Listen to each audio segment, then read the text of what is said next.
Hey guys, and welcome back to the next episode of the Inventory 2024 Remake series. I realize that it is no longer 2024, however I will keep calling it the 2024 series, as that is when I started it. Nonetheless, in this video, we will be fixing a major but simple bug that I made in the last episode with the saving and loading, where essentially if you don't have any data to begin with, it will not save your data because I forgot to put a simple line that I'll show you.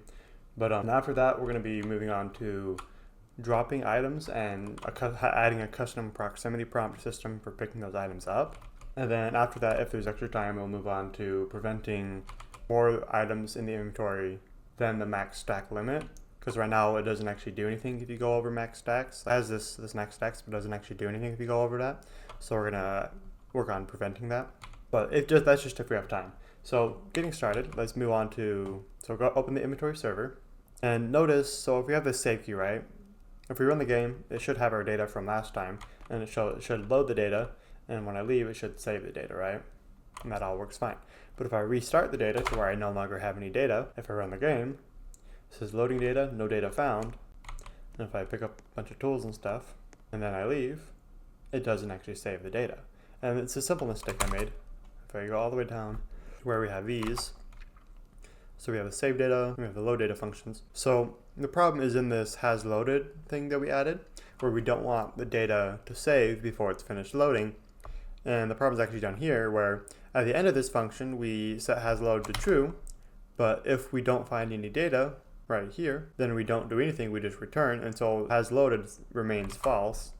So we need to make sure we set that to true after printing that there was no data to load. So now if we run it, so it should say there's no data to load, but if we pick up some stuff, we do the stuff, start playing the game, it should now save it. And we should be able to see that now it also loads it and we have all our stuff again.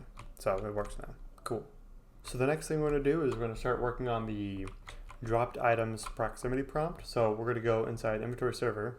We're going to add a proximity prompt. I'm going to call it dropped items prompt. And then I'm going to go to the properties of that. I'm going to leave the key the same. I'm just going to use the E key, but you can change it if you want to. I'm going to set the max. I'm going to leave that one as well, the same. But then I'm going to change the action text to pick up. And in a script, we're going to set the object text to whatever the name of the item is. But this is just going to be a sample that will clone into all the tools that are dropped on the ground, basically, right? So what we're going to do, we're going to go to inventory server. We go all the way up to the very, we'll go to the very, let's see. So near the top, we have on player added, on player removing. I'm going to put it under on player removing. I'm going to create a new function. I guess I'll just do function inventory server. We're going to do inventory server. I called this heartbeat loop, but I'm going to use the new function called post simulation, as that should be the same one, but it's a newer version. They may eventually deprecate heartbeat and all the old names. So anyway, so I'm going to call this on post simulation. I'm going to put a parameter dt, which stands for delta time, is of type number. And so this dt is going to be the amount of time that has passed since the previous frame was ran. And so this function is going to run every frame. Well, not yet. We have to connect it first. So let's do that. Connecting post simulation. We need run service for that.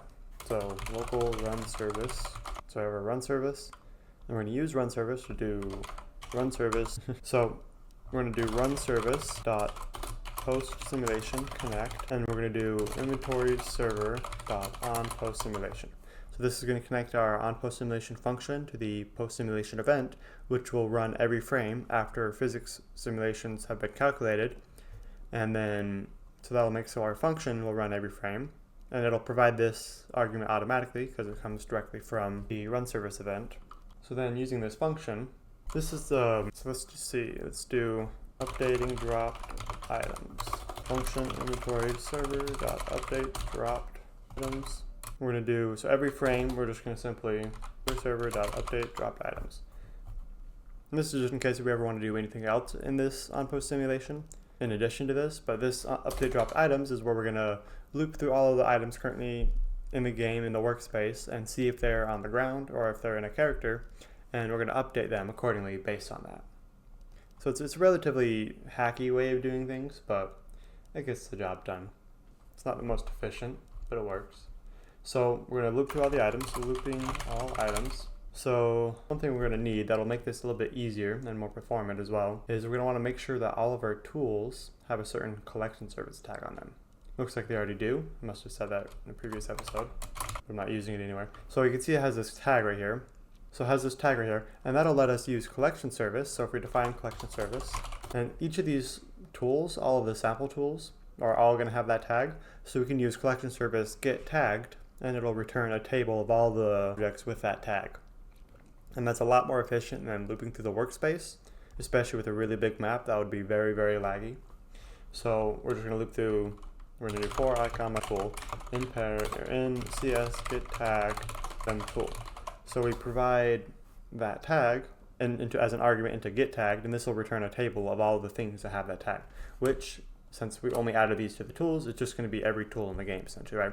And you want to make sure you add these to the sample tools, and that if you have copies of them elsewhere, like I do here, just for testing, you want to make sure those have the tag as well.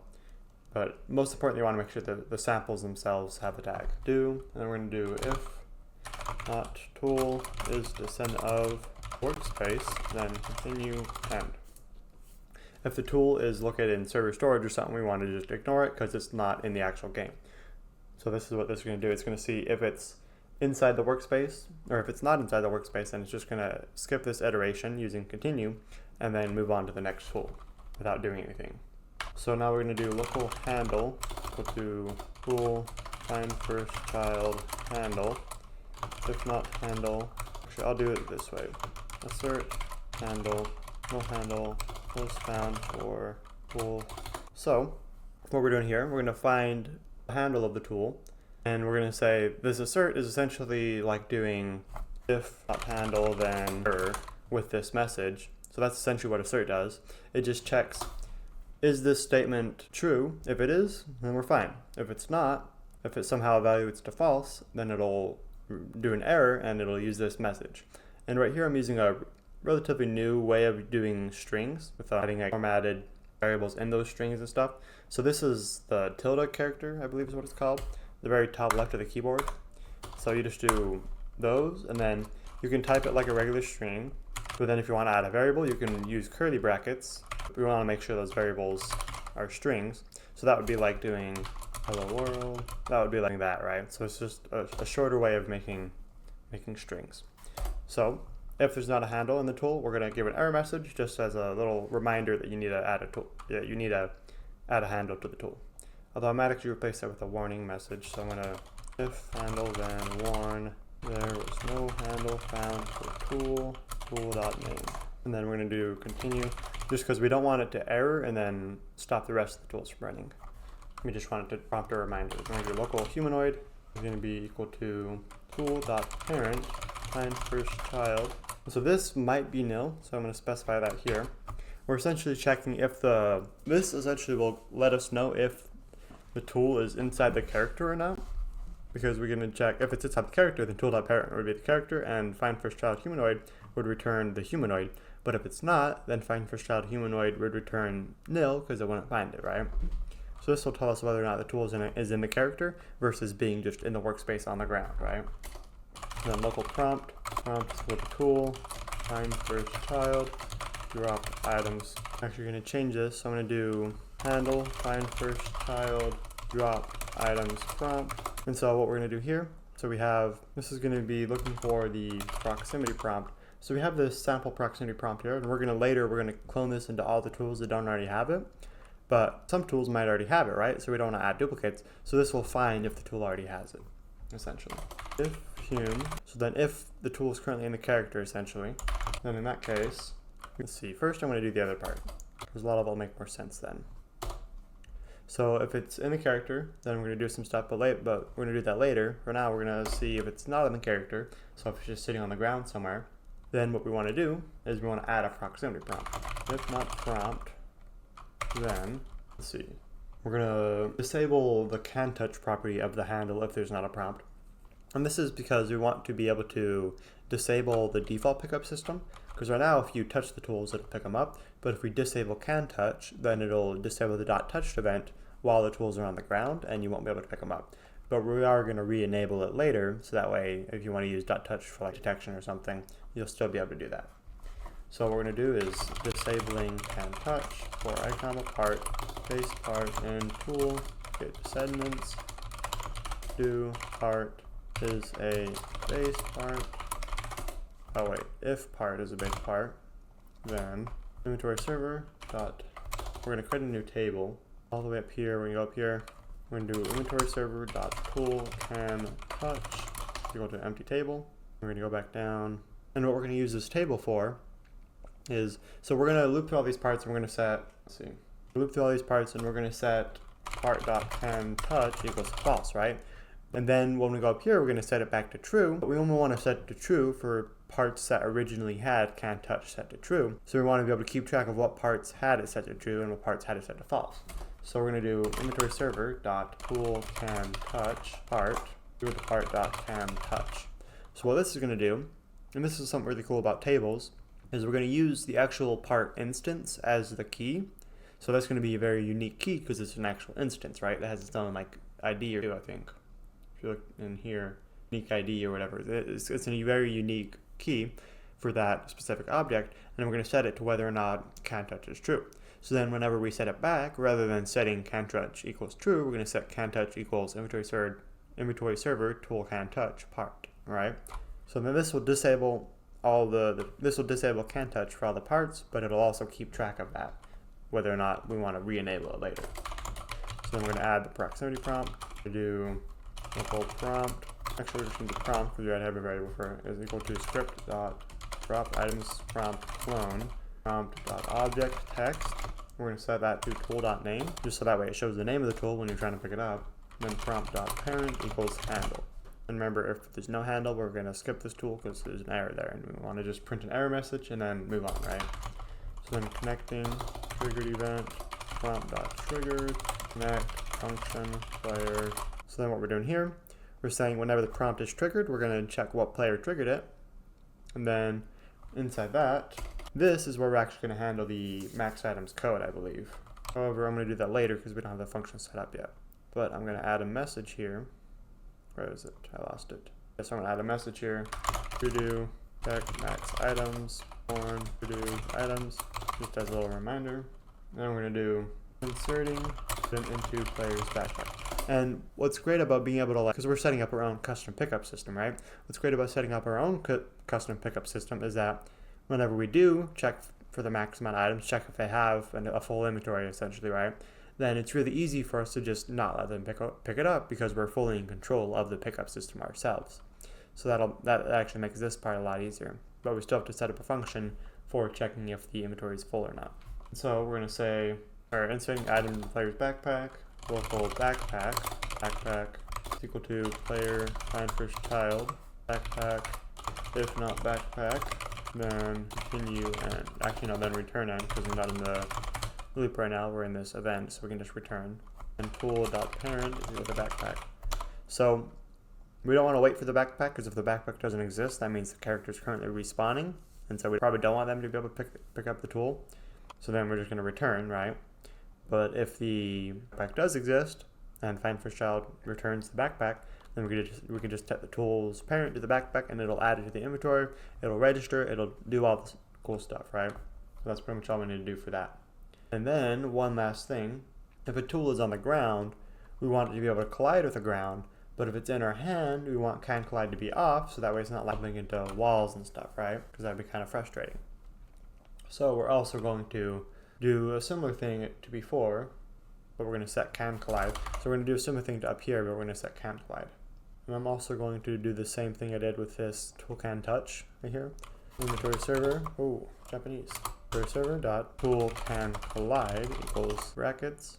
So then we're going to say for icon part, which is the base part, and tool get descendants, do if part is a base part, then part dot can collide equals to true, so that way it doesn't fall through the ground. And then we're going to do inventory server dot tool can collide part is equal to part dot can collide. Cool. So that should be the else portion of this big if statement. That should be complete. So this is going to run whenever the tool is on the ground. So if there's not a prompt found in the tool, it'll create one, it'll disable can touch, And I think we could probably put this in there too, because that would make sense, I think. So it'll disable can't touch, it'll disable can't collide, it'll add the proximity prompt, and it'll connect to the proximity prompts event, right? And then in here, when the tool's in the character, then we want to undo what we just did, right? Which is why I wanted to do this second. So re-enabling and touch for icon part, base part, and tool get descendants. Do if part is a base part, because we only want to include parts of the tool. Local previous value is equal to inventory server dot tool can touch the part, and then we're going to say if previous value then part dot can touch and touch previous value server dot part or tool can touch part. We're going to set that to no. So to give a rundown of everything we just did, so we're going to loop through every part in the tool, make sure it's a part, and then we're going to see if there's a previous value set for tool can touch, and if there is, we're going to set that part's can touch property to that value, and then we're going to remove that value to clear space and not waste memory, right? So then we're going to do the same thing. I'm just going to copy paste this whole thing. Re-enabling can collide. We're going to do tool can collide, and then for this we're going to do can collide. But other than that, it's going to be, okay, I'm realizing this is very inefficient. I'm just going to go like this, because we don't need two loops for this. So I'm going to combine these into one loop. I'm just going to not comment it. Cool. So that should work the exact same, except now we're looping through all the parts once rather than twice.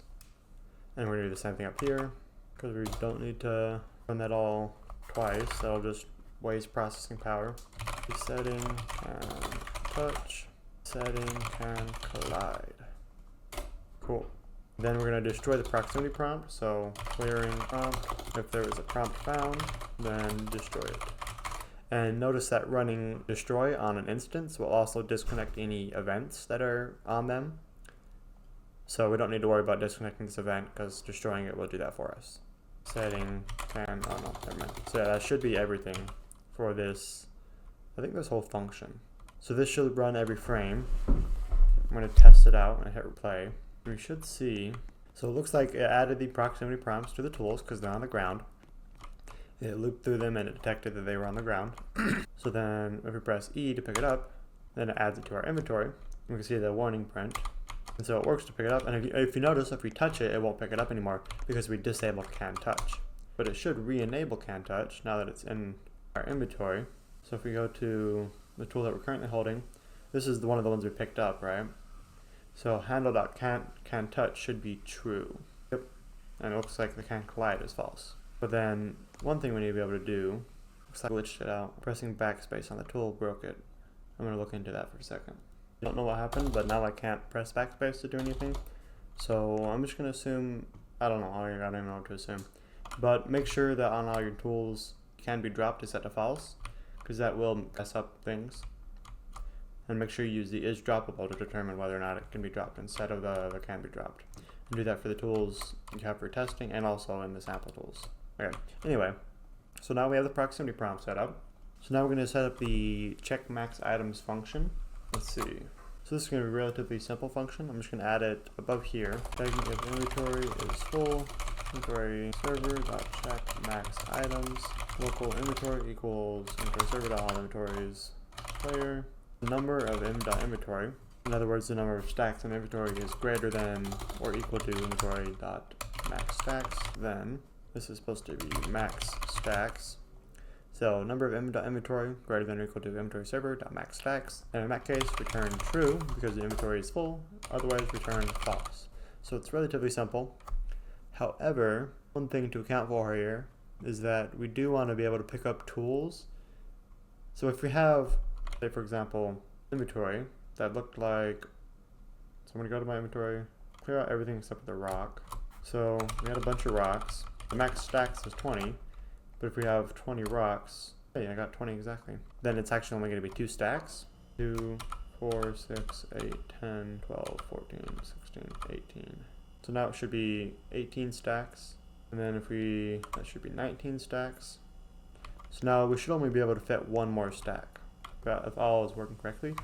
And so now, if we have one more item, So we have one more stack, but it only has one item in it. Then we go to pick up more items.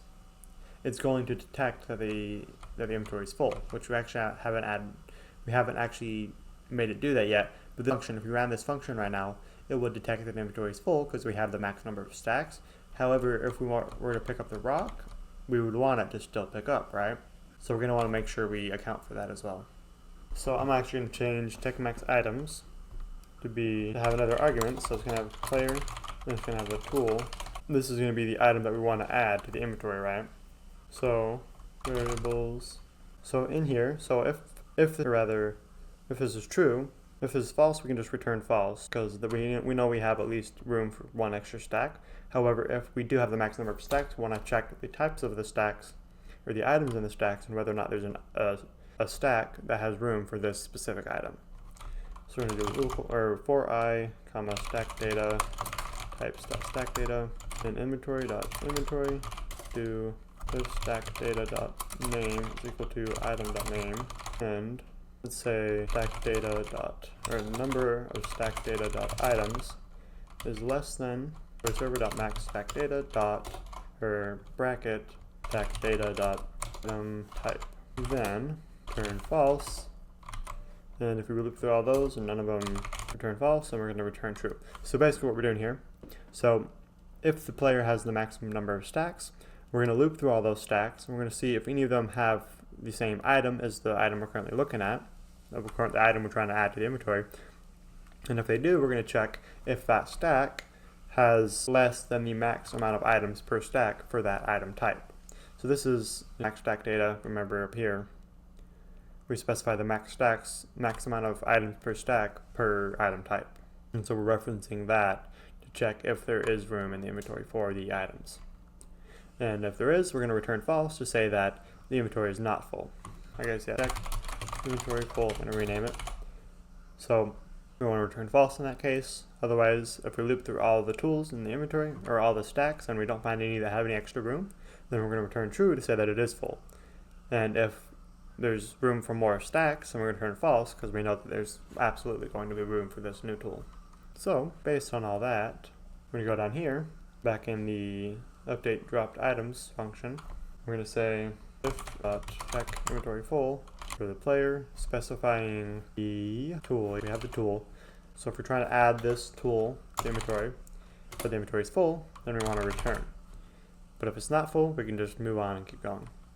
So now I'm also going to do on player.name inventory is full. We're going to add, did we add an error message system? If not, we will probably be adding that later, just to show an actual visible error message. But if we did, it looks like we did, yes. So we can use this, potentially, to display the error message for if your inventory is full. So we have all those items from before. Notice we have one stack that has extra room, but we do have the max amount of stacks. So if we try picking up any other type of item, it should say that our inventory is full. If we try picking up the rock, it should let us. There we go. I'm also noticing the scaling of the scrolling frame is a little bit off just because these items are text goes out of the scope. What I'm going to do to fix that is it's using the automatic scaling, but that doesn't account for the fact that our items go down too far. So I might just adjust the UI. So the sample right here, I'm just going to adjust the text to where it doesn't go down. There we go. So now if we run it again, perfect. We can see the numbers and stuff. So it looks like the check max item is working. Then now we're going to try and add an error message. I might just, oh, never mind. So we're going to add a function for the error message text. It's going to be a relatively simple function, but it should serve a lot of purposes. Or it should serve one purpose, but it'll be reusable. So go to the inventory client script, then we're going to create a new function. Go all the way down here. Error message function inventory client, error message. We're going to specify the message, which will be a string. And then, let's see.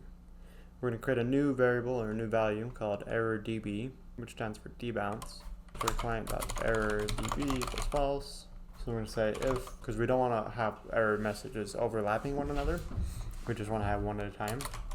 So if inventory client.error_db, then return end, and local error janitor janitor.new inventory client.errordb equals true.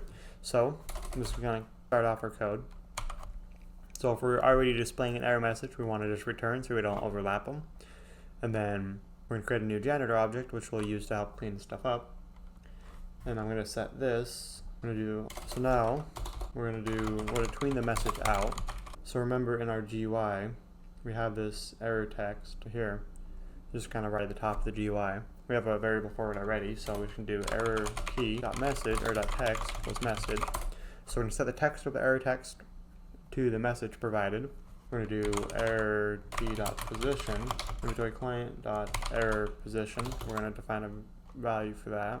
Client.error position. And this is just going to be the error text current position because we're going to tween it from off the screen. We want to tween it to the position it's currently set at. So we're going to do error key.position in order to get the default position. We're also going to do inventory client.error time. This is going to be how long each error message lasts. So we're going to do 2 seconds. So we set the position to inventory client.error position. We're going to add UDIM2 from scale 0, -0.5. So this is going to bring it above the screen, and then we're going to tween it back down to where it's supposed to go. So an error key.text transparency, error key.text stroke transparency. And this is just me resetting values that we're going to change later on. So when we tween it, we're going to have it come down from the top of the screen, fully visible, and then it's going to fade out. And then so after it fades out, we want to be able to reset these back to being visible, right? So I'm going to do error key.visible equal to true as well, because by default it's going to be invisible. I'm going to do error key. We're going to go see if we have the tween service. We do. Cool. So we're going to just setting out message out tween equals ps create error key info.new. Specify time is going to be client.error time divided by 4, enum.easingstyle.act.easingdirection.out should be it for that. So the time of the tween is going to be 1/4 of the error time, just so it'll take maybe, so 1/4 of 2 seconds is going to be a 1/2 second, so it'll take a 1/2 second to come out, then it'll display for another second, and then, or another 1.5 seconds for another second, and then it'll go away for 1/2 second. So the idea is the error time is going to include the whole time, including when it comes in and when it fades out, right out. So in the tween, we're going to set position is equal to inventory client.error position. So we're going to use this tween. So tween out. We're going to tween the error into the error position. We're just going to play that. We're going to do tween out dot completed wait. We're also going to do a couple things here. So we're going to do janitor give chore tween out, and this will just destroy the tween object once we run the clean function. And we're also going to do janitor give chore inventory client dot error db false, except we want to make sure we define that in a function, otherwise it won't work. There we go. So we're going to set the error db back to false when we run the clean function. We're going to get rid of the tween object, and then we're going to do delay. Let's see, I'm going to do, so after waiting for it to tween out, we're going to wait about a second, but it's going to be based on the error time. So waiting error time /wait client.error time times 1/2, or just divided by 2. That would make more sense. So we have 1/4 of the time has been taken up, and now another 1/2. So now we have 1.5 of the time taken up. So now we have 1/2, and now we have 1/4 of the time left for the tweening out. We're going to do local tween away equals ps create error text tween info dot new inventory client error time divided by 4 enum.easingstyle sign enum.easingdirection.out, and then we're going to set transparency text stroke transparency equals to 1 as well. We're going to do tween away. So now, after we tween the position, we're then going to tween the transparency to make the text invisible, which is why we're setting it back to be visible again right here, so that way the next time we run this function, it'll set it back to be visible again. So we're going to make it invisible, and then I might actually change how I'm doing this. So I'm going to do janitor, the error janitor, give chore tween away, so we can clear out that tween as well when we're done. And then I'm also going to do error janitor, give chore function. We're going to move this over here, so that way it'll just do it at the end of the code. And then we're going to do tween away dot completed wait, and we're going to clean up. Cleaning up. So we're going to do janitor. That should be the entire function. So just to kind of summarize, we want to prevent it from overlapping itself. So we have the error debounce, we set it to true. Then we give it a chore to set it back to false when we're done. We prepare the text, get it ready, position it where we want it, make it visible. I'm also going to do query client dot, or now I'm going to do error janitor, give chore error visible equals false. We want to set it back to not be visible after we finish it and clean the chores. And then we're going to create a new tween to tween it out. We're going to play the tween, add the tween to the chores. We're going to wait for the tween to complete. We're going to wait for the error time. Then we're going to tween it away, do all the same kind of stuff. And then we're going to run the clean function. And that should be everything. So now what we're going to do is we're going to go all the way up here to the start function. And I'm going to connect a signal to it. So connecting signals, signal.listen remote, inventory client, error message, inventory client dot error message. I'm going to run this function like that. So now it should let us run this function from the server. So if we do inventory server, then in here, right here, this is where the inventory is full. So we want to do signal dot fire client, specify the player, and we're going to do the message as our inventory is full. So now we have our inventory and everything. It should display the message. Okay. Oh, I'm silly. Let me specify the key. Otherwise, it won't know what to fire. Now it should work. Inventory's full. Inventory's full. And notice if we spam it, it won't spam the error. It'll just do it every 2 seconds. So now the last thing we're going to do is we're going to set up the drop button. So if we want to be able to drop items, we can click on them and click drop, right? So the first thing we're going to do is we're going to look at the client side to that. So on drop button we have this. So now we just need to set it to do something. So if inventory client dot selected stack ID the nil, then return end. If there's no currently selected item, then we don't have anything to drop, so we just ignore it, right? Otherwise, dropping item. So this is where we can't really do much else. We need to work on the server to create a function for dropping items, unless we already have one. We might already have one. No, we do not. So we're going to create the drop item function on the server. We create it right above here. Dropping items function inventory server.drop item player stack ID. Remember, this is going to specify the stack ID we want to drop. We'll drop one item from. We're not going to drop the whole stack. We're just going to drop one item. Inventory server respawning player, then return end. If the player is respawning, we want to ignore the input.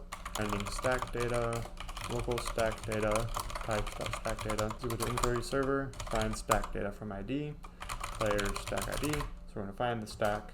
If not stack data, then return end. If not stack data dot is droppable, then return false end. And the reason I'm adding a false here is so we're going to have multiple places where it'll just return nil. If it doesn't work out, say it doesn't find a stack, which is going to return nil, and that'll show that something went wrong. But in this case, instead of showing that something went wrong, we want to specify that we intentionally do not want to drop it because it's droppable set to false. And in this case, we're going to display an error message on the client, but we'll do that later. So right now, false means error message, nil means just don't do anything. Character variables, I'm also going to specify that this returns a boolean. Local character equal to player.character, if not character, then return end. Local root equal to char, find first child, humanoid root part, if not root, then end. Dropping first item in list. So we found the stack, we found the character. The reason we need the character and the root is so that way we can position the tool after we drop it. And so we have everything we need already to drop the first item in the list. So basically we're going to look at the stack and we're just going to find first item. So local tool to drop equals stack data.items. We're just going to look at the items in that stack and just pick a random one essentially, right? So local tool to drop pivot to root dot, I don't know why I put a local there. Don't put a local there. So we're going to pivot to on the tool root.cframe times frame.new -3. So basically what we're doing, so pivot to is essentially, it works on like tools, models, parts. It essentially sets the C-frame of this object, and it works for models, right? So you can set the C-frame of a model to position the model, but you need to specify it as a C-frame for the new value. So we're going to position the tool at this position or at this C-frame, and we take the root C-frame, which includes the position as well as the orientation, and then we multiply it by this new C-frame. And just mathematically how this works based on how C-frame multiplication works is this will move 3 studs in front of the character no matter where they're looking, essentially, right? So this would be like the equivalent, if you're just working with positions, to doing root.position plus root.cframe.look vector. That would be essentially equivalent, but this also includes the rotation, which is just going to be the rotation of the root right here. So this will move it to 3 studs in front of the character, and the reason it's negative is because the look vector is on the negative z-axis rather than the positive z-axis. So negative is equal to in front when it's on the z-axis. So we're going to position the tool, and then we're going to do tool to drop dot parent, and we go to workspace.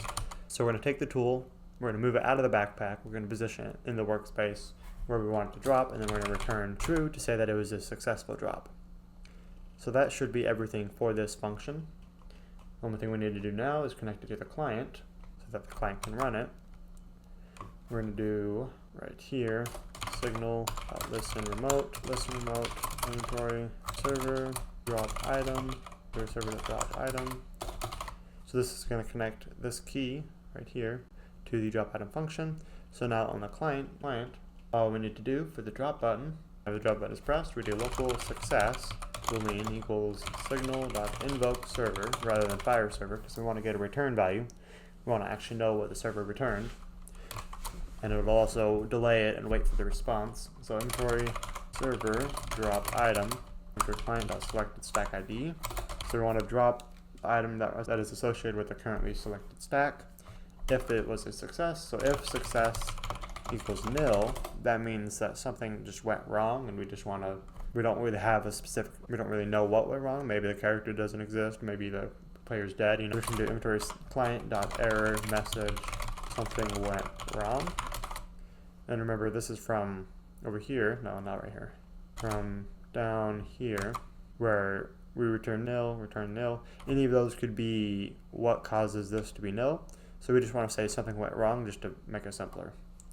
But however, if success is equal to false, then inventory client.error message, we want to say you can't drop that item to specify that that item isn't droppable, because we only return false if is droppable isn't true. So then we want error to say that they can't drop the item. But if neither of those are the case, well, then this has already dropped the item, and so we can just ignore it, and we're already done. That should be everything for the dropping items code.